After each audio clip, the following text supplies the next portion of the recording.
데살로니가전서 2장 8절입니다.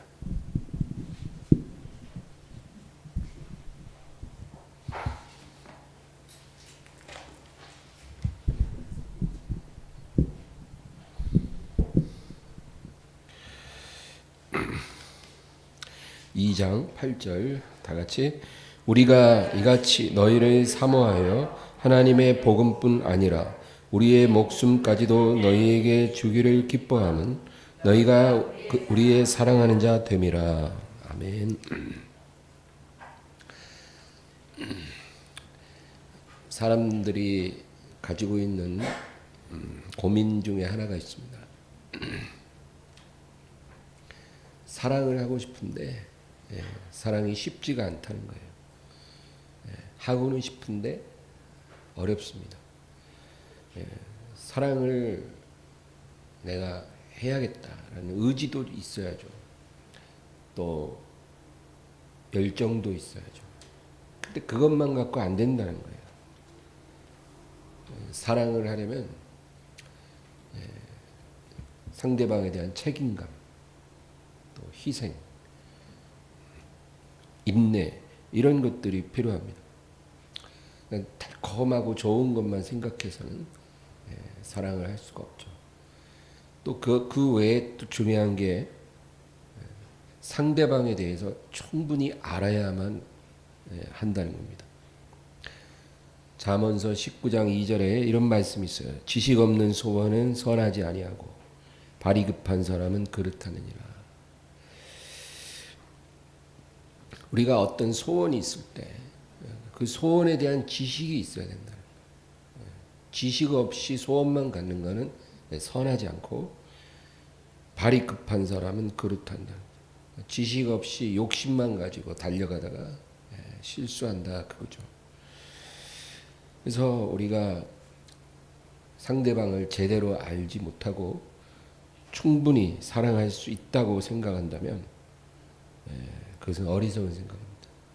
그 사랑이 실패하게 되고 그리고 나서야 내가 얼마나 순진하고 어리석었는지를 깨닫게 되는 것입니다. 그래서 사랑이라는 것은 의욕만 갖고는 안 된다. 사랑을 하려면 많은 준비가 필요하고 노력이 필요하다. 사도행전 7장에는 스데반이 이제 순교당하기 전에 설교를 합니다. 근데 거기서 이런 말씀을 해요. 모세 이야기를 하는데 저는 형제들이 하나님이 자기 손을 빌어 구원하여 주시는 것을 깨달으리라고 생각하였으나 저희가 깨닫지 못하였더라. 모세가요 40살에 애굽 사람을 쳐 죽였어요.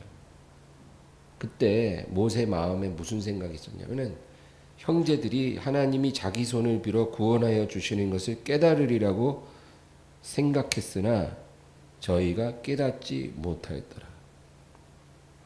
모세 생각대로 되지 않았던 거예요.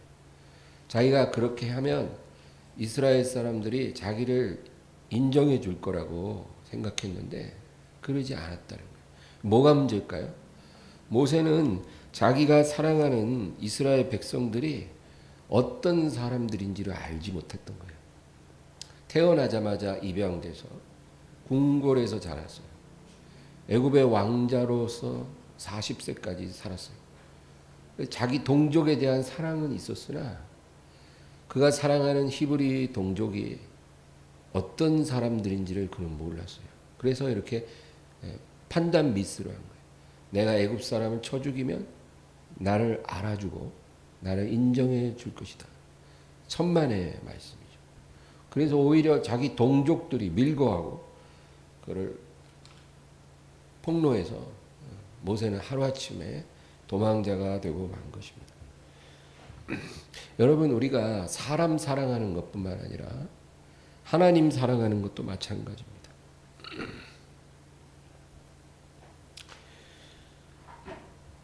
이 온전한 지식을 갖고 있지 않으면 우리는 하나님을 사랑할 수가 없어요. 그게 핵심입니다. 하나님 내가 사랑해야지 하지만 하나님을 모르면 그건 불가능한 일이에요. 그래서 유대인들이 예수님을 십자가에 못 박을 때 그들이 죄 짓는다고 생각 안 했어요. 그들은 자기들이 하나님 앞에 부끄러운 죄를 짓는다는 생각을 1%도 안 했어요. 오히려 저 나사렛 예수를 죽이는 것이 하나님을 섬기는 방법이라 그렇게 믿었어요. 무서운 일 아닙니까? 십자가의 원수로 행하면서 내가 하나님을 사랑한다 믿는 거예요.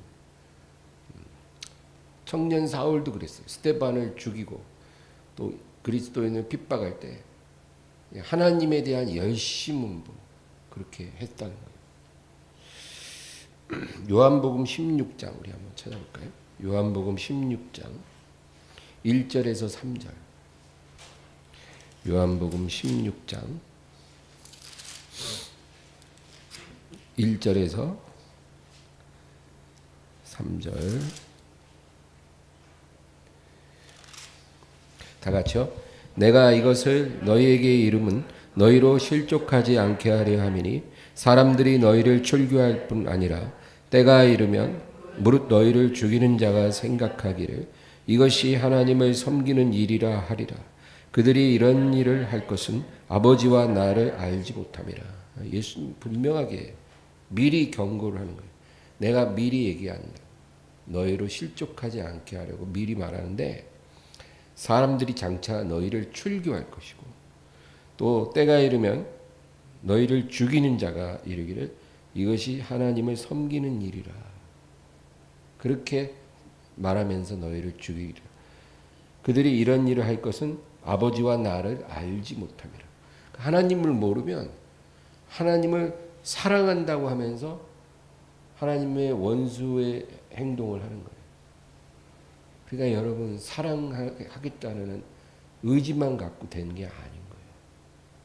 사랑하려고 하면서 사랑하는 사람을 죽일 수 있어요. 지식이 없으면.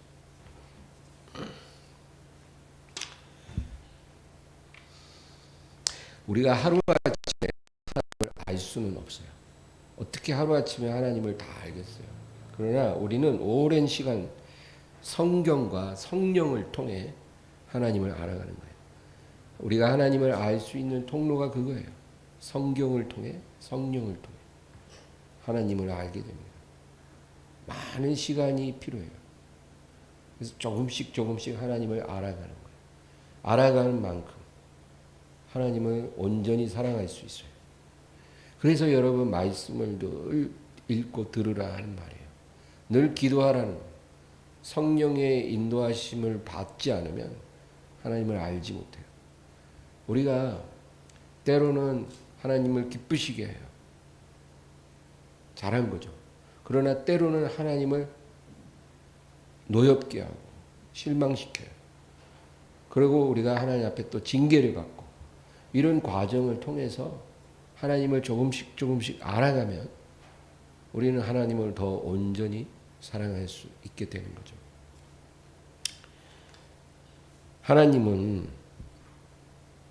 어떤 분인가? 우리 평생의 과제입니다. 그리고 하나님이 뭘 기뻐하는지, 뭐를 미워하는지 우리가 알아야 해요. 하나님이 좋아하는 것을 알아야 하고 하나님이 싫어하는 것을 알아야 해요. 그래야 우리가 실수하지 않는다. 이스라엘이 모세가 늦게 내려오니까 금송아지를 만들어 놓고 그 앞에서 춤췄어요. 그리고 뭐라 하냐면 이게 우리를 애굽에서 구원해낸 하나님이라는 거예요. 그 금송아지가 다른 신이라고 생각 안 했어요. 이것이 바로 여호와 하나님이라는 거예요. 그리고 막 즐거워하고 막 뛰놀았어요. 여러분, 근데 이제 시내산에서 모세가 내려옵니다. 이게 무슨 소리냐? 왜 풍악 소리가 나냐?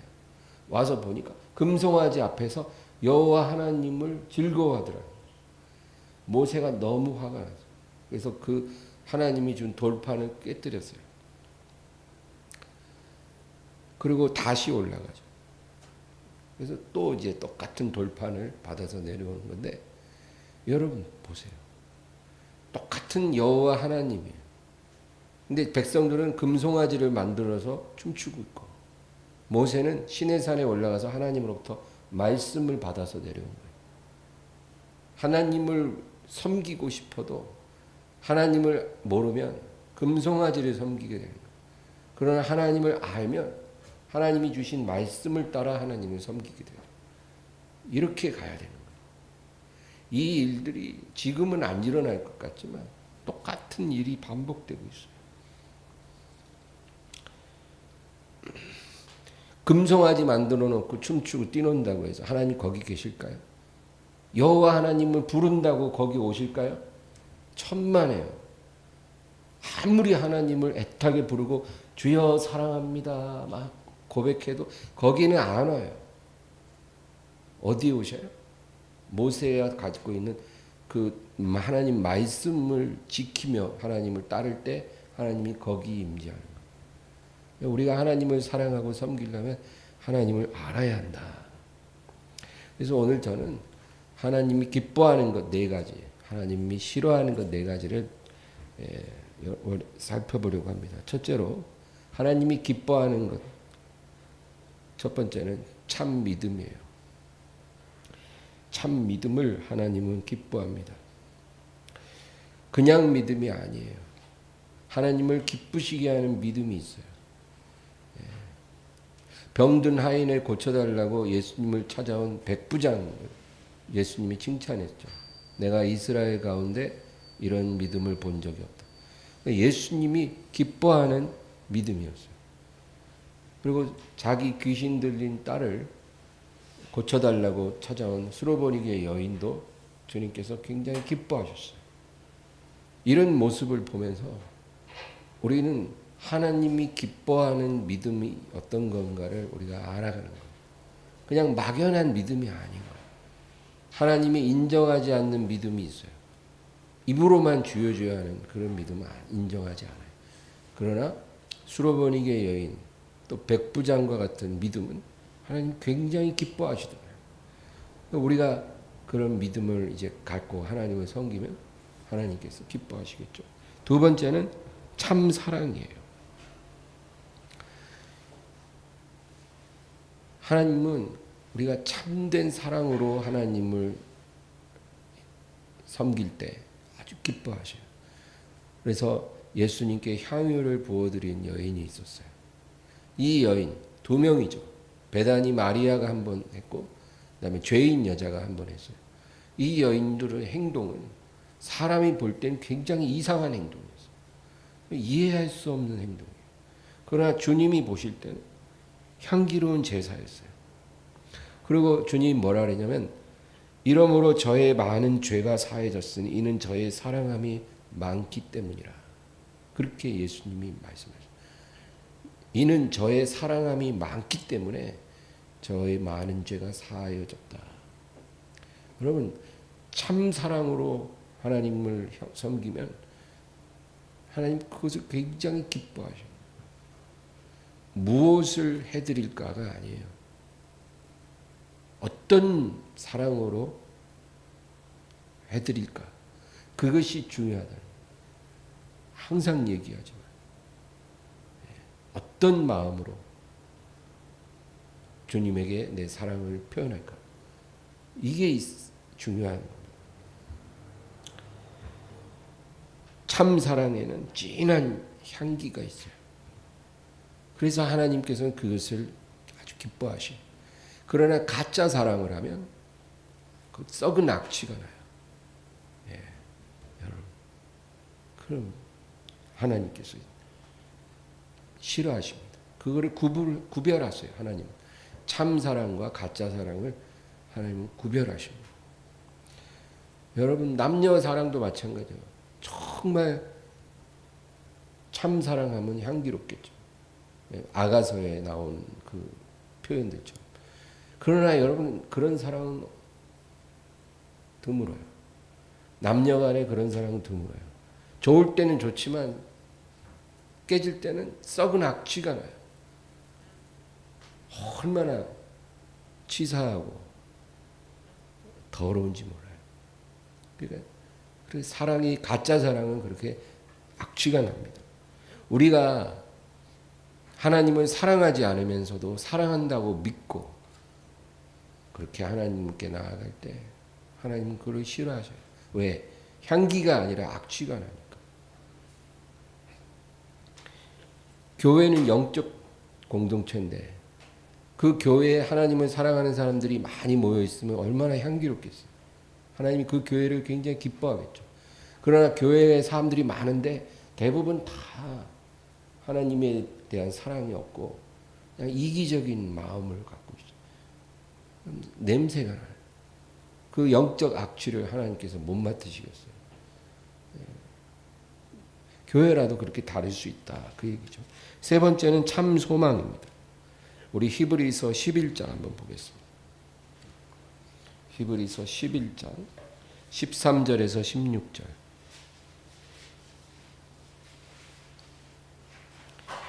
히브리서 11장 13절에서 16절 시작. 이 사람들은 다 믿음을 따라 죽었으며 약속을 받지 못하였으되 그것들을 멀리서 보고 환영하며 또 땅에서는 외국인과 나그네임을 증언하였으니 그들이 이같이 말하는 것은 자기들이 본향 찾는 자임을 나타냄이라. 그들이 나온 바 본향을 생각하였더라면 돌아갈 기회가 있었으려니와 그들이 이제는 더 나은 본향을 사모하니 곧 하늘에 있는 것이라. 이러므로 하나님이 그들의 하나님이라 일컬음 받으심을 부끄러워하지 아니하시고 그들을 위하여 한 성을 예비하셨느니라. 여기 16절 후반에 보면 이러므로 하나님이 그들의 하나님이라 일컬음 받으심을 부끄러워하지 아니하시고 그들을 위하여 한 성을 예비하셨느니라. 그러니까 이게 무슨 말이냐면 하나님도요 프라이드가 있는 거예요. 그래서 그들의 하나님이라고 일컬음 받는 것을 굉장히 자랑스럽게 느끼시는 그런 사람들이 있다는 거예요. 예. 어떤 사람이 주여, 야 그런 말 하지 마, 나 창피해, 이런 사람도 있을 수 있고, 주여, 굉장히 나는 네가 나를 섬기는 것이 자랑스럽다, 이렇게 말하는 사람도 있다는 거죠. 그래서 그들의 하나님이라는 사실에 하나님이 자부심을 느끼는 사람들이 있어요. 어떤 사람들이냐면 죽을 때까지 이루어지지 않은 약속을 믿고 죽음을 맞이한 사람들이에요. 우리는 무엇을 구할 때 생전에 그것을 얻기를 원하죠. 최대한 빨리 응답받기를 원해요. 누구나. 그러나 죽는 순간까지도 이루어지지 않은 약속을 믿고 죽음을 맞이한 사람들이 있다는 거예요. 엄청난 믿음인 거예요. 이제 다 끝났어, 이제 포기했어가 아니에요. 내가 죽지만 하나님은 신실하심으로 내 소망을 이루어 주시리라. 이렇게 믿는 사람들을 주님께서는 내가 그들의 하나님이라 일컬음 받는 것을 부끄러워하지 아니하고 내가 너희들을 위해 너희들의 믿음을 부끄럽게 하지 않기 위해 내가 한 성을 예비하였느니라. 그렇게 성경은 말씀하신다는 거예요.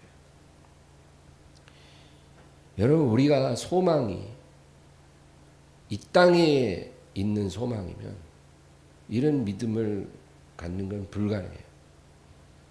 절대로 이런 믿음에 이를 수 없어요. 우리의 소망이 그냥 큰 집으로 이사가고 이 세상에서 원하는 것을 누리는 그런 소망뿐이라면 이런 믿음 못 가져요. 우리의 소망이 하늘에 있으면 이런 믿음 가질 수 있어요. 눈 감을 때까지 우리가 약속한 것을 받지 못해도 우리는 하나님을 신뢰할 수 있는 거예요. 이런 사람들을 주님이 부끄럽게 하지 않기 위해 한 성을 예비하신다고 성경은 말씀하는 거예요. 이런 소망을 가진 사람을 하나님 기뻐하십니다. 이 땅에 속한 일들에 집착하고 그것이 빨리 이루어지지 않는다고 원망 불평하는 이런 성도들하고는 엄청난 차이가 있는 거예요. 하나님이 볼 때 향기가 나는 사람이 있고 악취가 나는 사람이 있어요. 우리는 향기로운 성도가 되어야 합니다. 네 번째는 인내하는 자예요. 고난을 끝까지 견디는 사람. 이게 인내하는 자죠. 여러분, 끝까지 견디라 이 말은 내가 끝을 정하는 게 아니라 하나님이 끝을 정한다는 거예요. 어떤 사람들은 주여 이제 올해 얼마 안 남았는데 올해까지만 제가 기다리고 만약에 올해 갈 때까지 응답 안 주시면 저는 이제 교회는 그만 나갈래요. 이런 기도하는 사람들도 많이 있어요. 이런 사람들은 복된 사람이 아니에요. 인내하는 자가 아니에요. 끝을 왜 내가 정합니까? 끝은 내가 정하는 게 아니라 하나님 정하는 거예요. 하나님이 끝이라 할 때가 끝난 거지 내가 올해까지만 내년까지만 그건 잘못된 거예요. 야고보서 5장을 보겠습니다. 야고보서 조금만 더 뒤로 가면 돼요. 야고보서 5장 10절 11절 10절 11절 시작. 형제들아 주의 이름으로 말한 선지자들을 고난과 오래 참음의 본으로 삼으라. 보라 인내하는 자를 우리가 복되다 하나니 너희가 욥의 인내를 들었고 주께서 주신 결말을 보았거니와 주는 가장 자비하시고 긍휼히 여기시는 이시니라. 아멘. 보세요. 주의 이름으로 말한 선지자들을 고난과 오래 참의 본으로 삼고 인내하는 자를 우리가 복되다 하나니 너희가 욥의 인내를 들었고 주께서 주신 결말을 보았거니와 주는 가장 자비하시고 긍휼히 여기시는 자시니라. 인내하는 자를 하나님이 기뻐하십니다. 끝은 내가 정하는 게 아니라 하나님이 정합니다. 하나님이 끝이라 할 때까지 인내하시기 바라요. 그 복 있는 사람이에요. 성경 말씀대로 믿으라고요. 복잡한 게 아니에요. 단순한 거예요. 자, 그런데 우리가 하나님이 무엇을 기뻐하시고 원하시는지를 알고 행하는 것도 중요하지만 그보다 더 중요한 게 뭐냐면 하나님이 뭘 싫어하시는지를 알아야 돼요.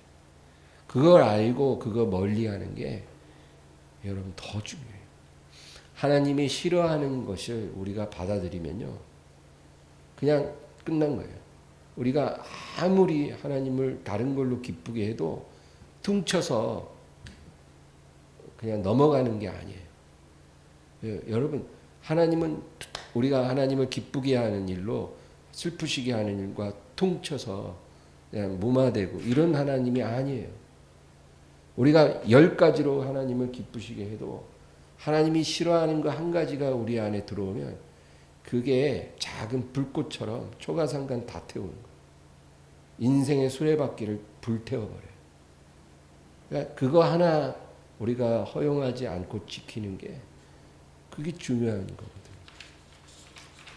그러면 하나님이 싫어하는 것 4가지가 있어요. 살펴보겠습니다. 첫째는 고범죄예요. 고범죄. 여러분 우리가 죄를 아예 짓지 않을 수는 없어요. 그거는 불가능해요. 전도서 7장 20절에 죄를 짓지 아니하는 의인은 전혀 없느니라 이런 구절이 있어요. 죄를 짓지 않은 의인은 이 세상에 없다는 거예요. 누구나 죄를 범합니다. 그거를 우리가 극복할 수는 없어요. 여러분 우리가 하루 종일 집에 있어. 몸이 더러워질 일 아무것도 안 하고 가만히 있어도요. 저녁에 샤워를 해야 돼요. 왠지 아세요? 그냥 가만히만 있어도 우리 몸의 모공에서 땀이 나요. 눈에는 안 보이지만. 그리고 얼굴에서는 기름기가 막 나오고 머리에는 먼지가 또 앉고 그래서 가만히만 있어도 더러워지는 거예요. 저녁에 샤워를 해야만 그 다음날 개운하고 깨끗하게 하루를 시작하는 거지. 집에만 있었는데 샤워 안 하고 그냥 하루 넘어가고 그러면 여러분 그 지저분해지는 거예요. 더러워질 일들을 하지 않아도 더러워짐을 피할 수 없는 것처럼 영적인 세계도 마찬가지입니다. 우리가 아무리 죄를 짓지 않아도 죄가 없는 게 아니라는 거예요. 우리 시편 19편 12절을 보겠습니다. 19편 12절.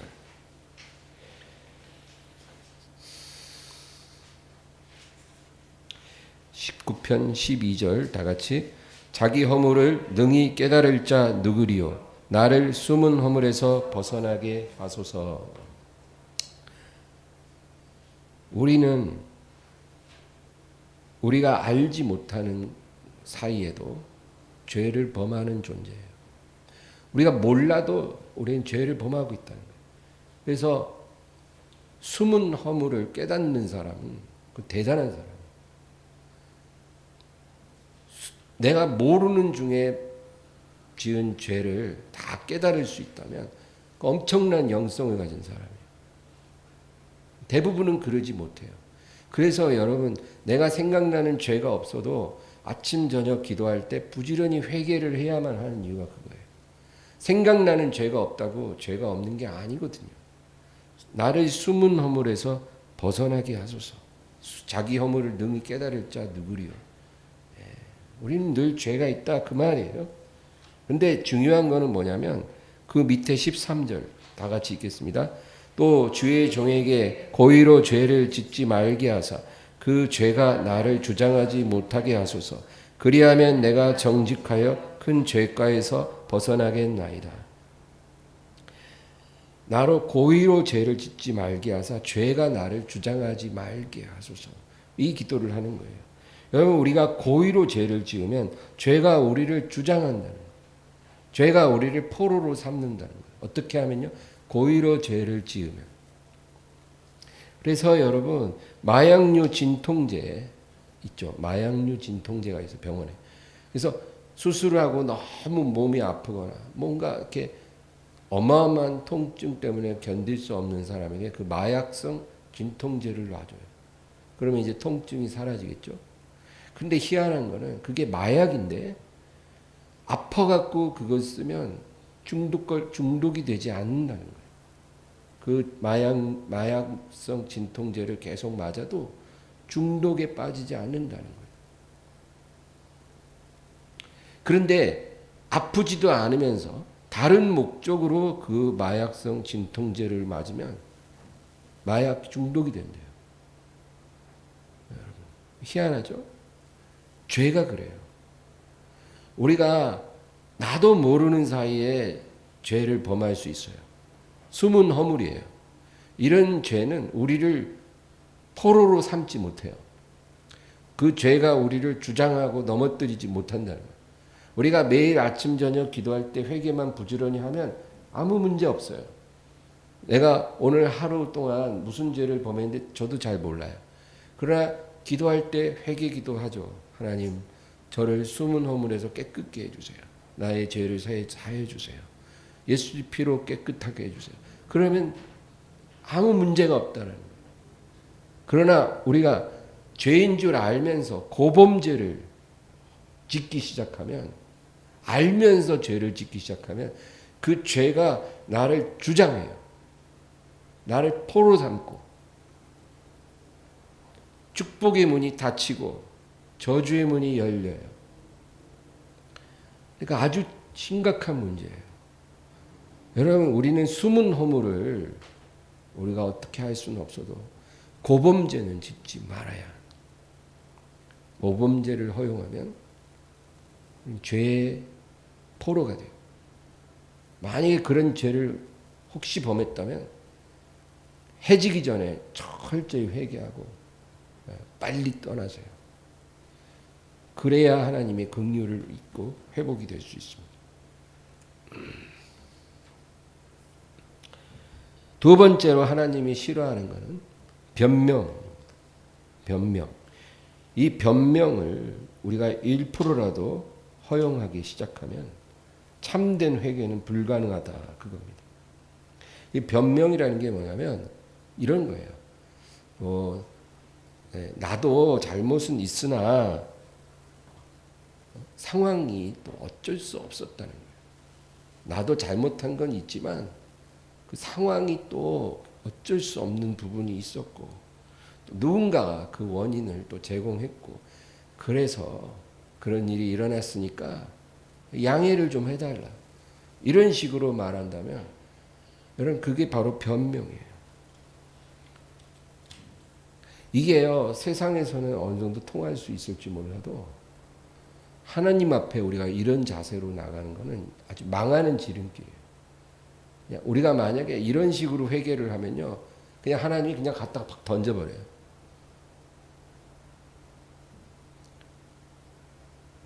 (1%도) 하나님께 용납될 수 없어요.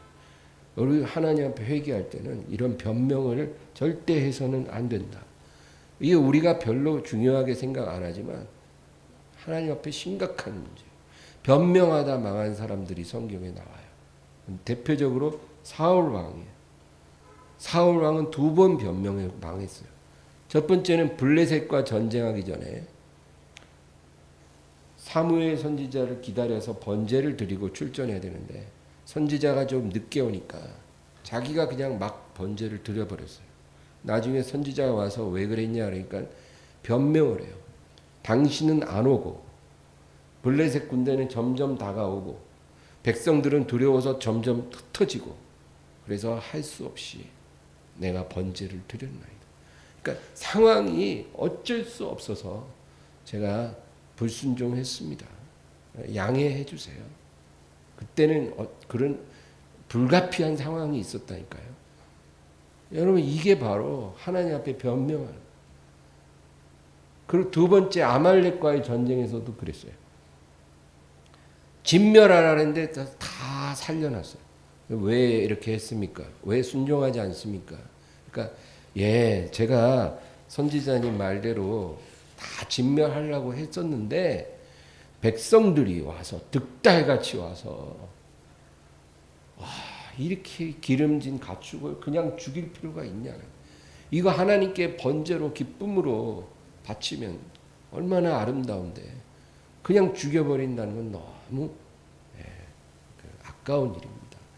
백성들이 그렇게 막 저를 막 다그치듯이 그렇게 막 요구를 하니까 저도 그냥 받아줄 수밖에 없었습니다. 여러분 이런 변명을 하니까 사무엘이 뭐라 그래요? 순종이 제사보다 낫고 듣는 것이 수양의 기름보다 나으니 거역하는 것은 사술의 죄와 같고. 그렇죠? 하나님을 모르니까 변명을 하는 거예요. 하나님 앞에서는 이것이 굉장히 잘못된 것이다. 아담과 하와도 변명하다 망했어요. 아담은 하나님 앞에 당신이 나에게 준 이 여자가 나에게 줘서 제가 먹었습니다. 변명하죠. 여자 왜 그랬냐? 뱀이 꼬여서 그랬습니다. 그 변명하다 둘 다 쫓겨났죠. 오히려 변명 안 한 건 뱀이에요. 뱀이 훨 나아요. 근데 뱀은 사람이 아니기 때문에 회개도 할 수 없고 구원도 받을 수 없죠. 아담과 하와도 변명하다 그렇게 됐어요. 또 아론이죠. 금송아지 사건 때 백성에게 책임을 전가합니다. 그는 백성들이 요구하니까 자기가 어쩔 수 없이 그렇게 했다라고 모세에게 변명을 해요. 근데 사실 보면 아론이 주도했거든요. 너희 귀걸이 다 빼갖고 와라. 그래서 그걸 녹여갖고 조각해서 금송아지 만들어 놓고 모세가 와서 야단치니까 백성들이 너무 요구를 해서 금 가져와라 그랬더니 가져왔길래 불에 던졌더니 이 송아지가 나왔다는 거예요. 그러고는 이것이 너희를 구원한 하나님이다. 그렇게 변명을 했어요. 그래서 자기만 쏙 빠져나갔어요. 백성에게 책임 돌리고 자기만 빠져나갔어요. 그렇게 해서 그 위기를 모면했는데 어떻게 됐을까요? 여러분 나중에 얼마 후에 나답과 아비후 아론의 아들이 4명인데 첫째 아들, 둘째 아들이 나답과 아비후예요. 이 두 아들이 하나님이 명하지 않은 불을 하나님께 드리다가 그 자리에서 불타 죽어요. 그러니까 아론이 얼마 전에 변명해서 살짝 빠져나간 그 죄예요. 하나님이 아닌 것을 하나님이라고 해서 백성들을 영적으로 실족시킨 죄예요. 그래서 빠져나갔는데 결국 같은 죄로 두 아들이 같은 날 죽었어요. 이게 무서운 일입니다. 그러니까 저주인 거죠. 저주. 아버지가 저지른 죄로 인해서 그 두 아들이 죽임을 당했다.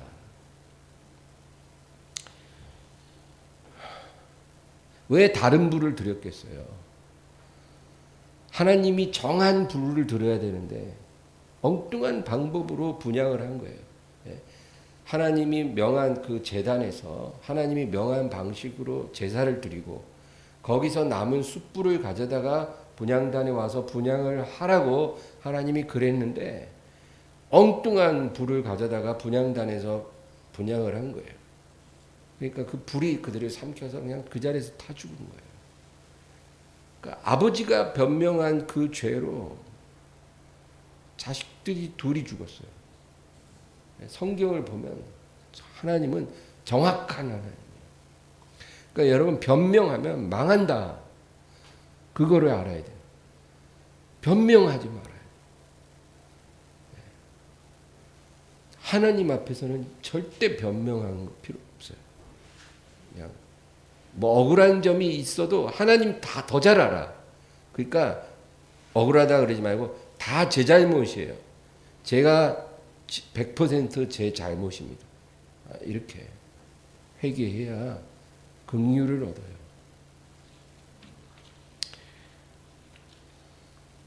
남편이 사고치고 남편이 거역해서 집안에 우환이 왔어도 아내는 하나님 앞에 나가서 회개할 때 우리 남편이 죽일 놈입니다.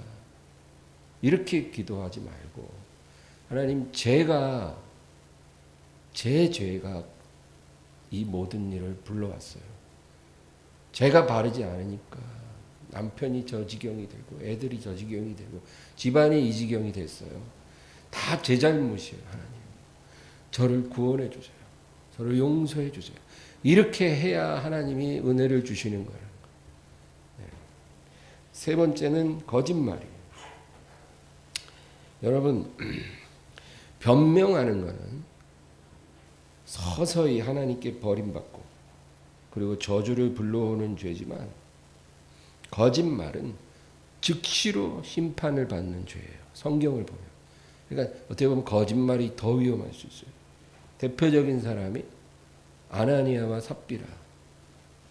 이 부분은 제가 볼 때 성경에서 제일로 억울한 사람이에요.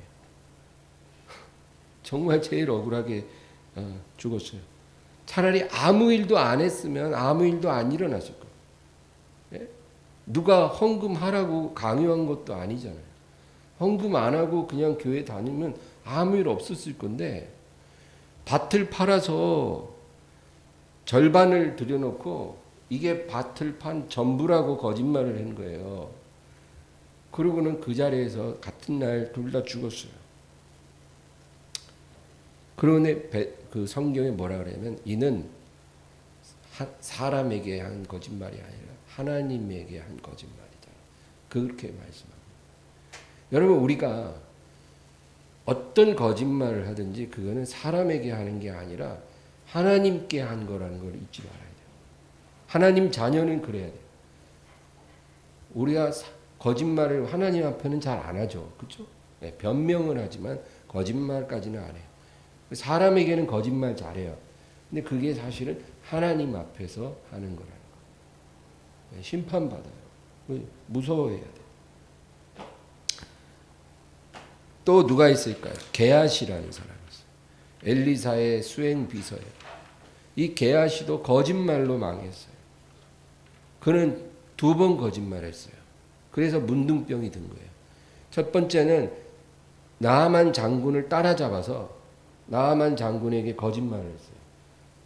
나아만 장군이 이제 고침받고 돌아가는데 게하시가 막 쫓아가서 헐레벌떡 가가지고 얘기를 합니다. 우리 선지자께서 지금 장군에게 말을 전하라고 하시는데 우리 선지자 생도 중에 정말 가난하고 힘든 사람이 두 사람이 왔으니 그들이 입을 옷 두 벌하고 물질을 조금 보내라고 그러십니다. 그러니까 나아만 장군이 얼마나 흔쾌히 줬겠어요. 자기가 가지고 온 예물을 하나도 안 받았거든. 그래서 줬어요. 덤으로 막 더 줬어요. 그러니까 거짓말해서 받았죠. 그리고 자기 집에 가서 그걸 숨겨놨어요. 그리고 나서 입 싹 씻고 선지자 앞에 가서 이렇게 서 있는데 선지자 엘리사가 어디 갔다 왔니? 그러니까 아무 데도 안 갔는데요. 계속 여기 있었는데요. 그러니까 선지자가 네가 나아만을 만났을 때 나아만 장군이 수레에서 내릴 때 내 마음이 감각되지 아니하였는 줄 모르냐. 나아만에게 있던 문둥병이 너에게 들어가서 죽는 날까지 너는 문둥병이 있을 것이고 네 자손 대대로 이 병이 끊이지 않을 것이다. 거짓말 두 번 해서 완전히 망했어. 마지막 네 번째로 하나님이 미워하는 것은 위선입니다. 위선이 뭘까요? 하나님은요, 마음에서 비롯된 행위를 받으시는 하나님. 우리가 어떤 행위를 하느냐가 중요한 게 아니에요. 어떤 마음으로 하느냐를 보시는 거예요. 그래서 하나를 하든 열을 하든 그건 중요하지 않아요. 하나만 해도 괜찮아요. 사랑으로 그 일을 해야 하나님이 받는다는 거예요. 그러나 위선은 그런 마음이 없이 어떤 선행을 통해서 자기를 포장하는 행위입니다. 왜 예수님께서 형제가 억지로 너를 오리를 같이 동행하자 하면 기쁜 마음으로 심리를 가주라 그렇게 주님이 말씀하셨을까요? 왜 그랬을까요? 오리 가자 그러면 오리만 같이 가줘도 굉장히 잘한 일인데 왜 억지로 오리 가자고 하는 사람에게 기쁨으로 심리를 가라고 주님 말씀하셨을까요? 이게 무슨 말이냐면은 만약에 네가 어떤 상황에서 거절할 수 없는 어떤 상황이 됐을 때 마음이 없이 오리를 억지로 동행하는 것보다는 차라리 기쁜 마음으로 그냥 심리를 더 가라는 거예요. 그래야 그것이 너에게 복이 된다. 그러니까 피할 수 없는 일들 있잖아요. 그렇죠? 네, 피할 수 없는 일. 막 시부모 댁에 갔어. 여자들. 그 막 명절날 뭐 막 할 것도 많고 하기 싫어. 근데 안 할 수는 없어. 그러면 그냥 싫은데 억지로 그렇게 하려고 하지 말고 이왕 피할 수 없는 거면 기쁘게 네가 설거지와 뒷마무리까지 다 하고 오라 이거예요. 네가 안 해도 될 것까지. 쓰레기 종량제 분리수거까지 다 해드리고 기쁘게 하고 오라는 거예요. 그래야 너에게 복이 있으리라.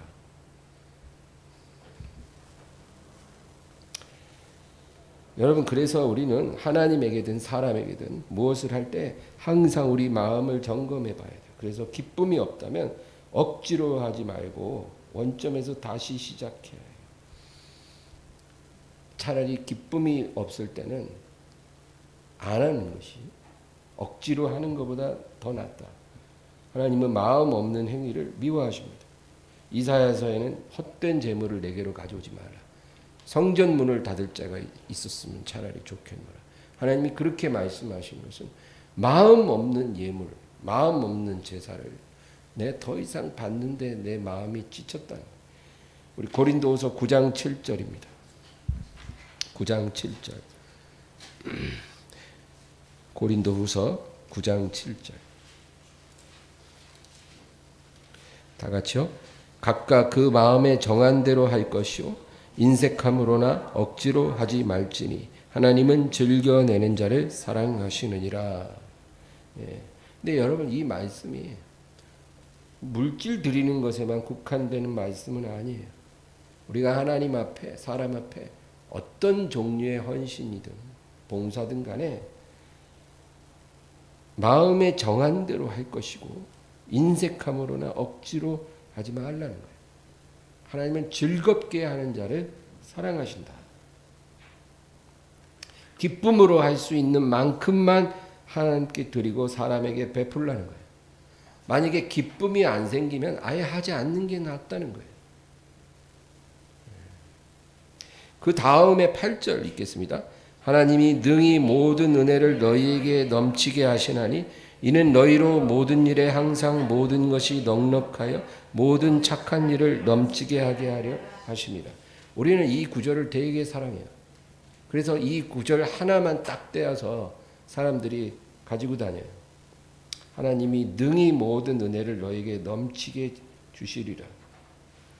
근데 여러분 이 구절 한 구절만 우리가 믿는다면 이 믿음이 바로 금송아지 믿음이에요. 하나님이 아닌 거를 하나님으로 믿는 거나 똑같아요. 이 구절 하나만 갖고 믿으면 절대로 안 되고 7절과 8절을 우리는 같이 읽어야 돼요.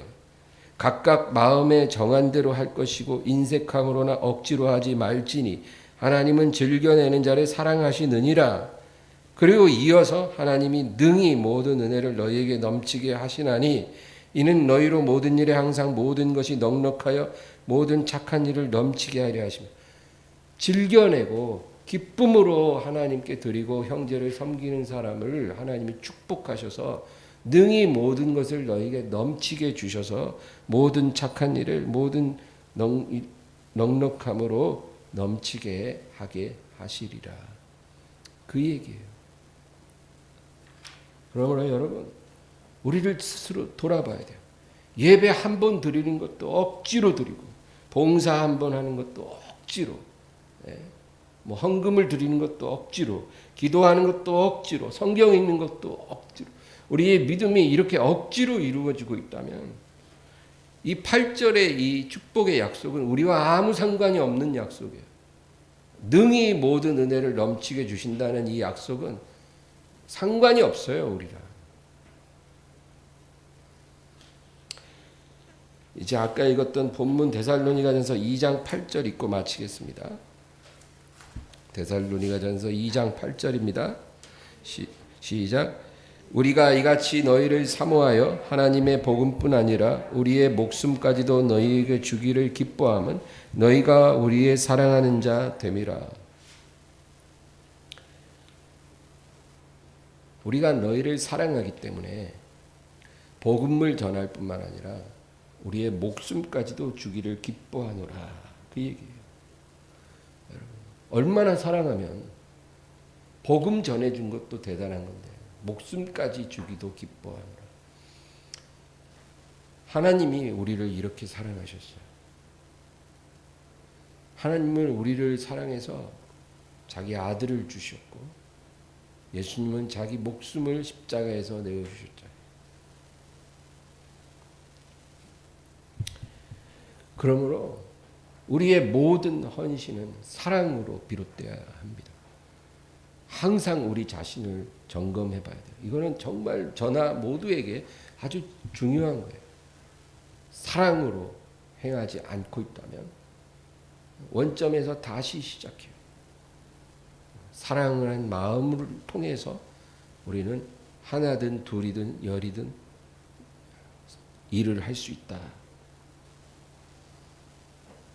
마르다가 주님 앞에 와서 주여 내 여동생이 나를 도와주지 않는 것을 야단쳐 주소서. 마르다야 네가 많은 일로 분주하고 고민하지만 무엇을 하든지 한 가지만이라도 족하다. 네 동생은 좋은 것을 택했으니 결코 상을 잃지 아니하리라. 이 말은 뭐예요? 지금 마르다는요 기쁨이 없어요. 기쁨이. 그냥 손님들이 몰려오니까 안 할 수 없으니까 해야 되는데 내 동생이 저렇게 도와주지 않는다는 거예요. 벌써 그런 불만이 생길 때는 기쁨이 사라졌다는 거죠. 기쁜 일이면 뭐 그게 그렇게 중요하겠어요? 그러니까 기쁨 없이 너같이 많은 일로 분주한 것보다 네 동생같이 기쁜 마음으로 가장 중요한 거 한 가지에 집중하는 게 더 낫다 그거예요. 여러분 우리도 하나님 섬길 때 그렇게 해야 돼요. 기쁨 없이 일주일에 5번 교회 나오는 것보다 기쁜 마음으로 한 번 예배 드리는 게 나아요. 만약에 그 한 번도 기쁨이 없다면 차라리 예배를 안 드리는 게 나아요. 믿음과 사랑과 기쁨이 내 안에서 흘러나올 때 하나님께 예배도 의미가 있는 거고 그 기도도 연락이 되고 봉사도 향기가 나는 거예요. 우리는 이것을 기억하면서 하나님 앞에 나아가기를 주의 이름으로 축원합니다. 말씀 생각하면서 기도하겠습니다. 주여 주여 주여 감사합니다.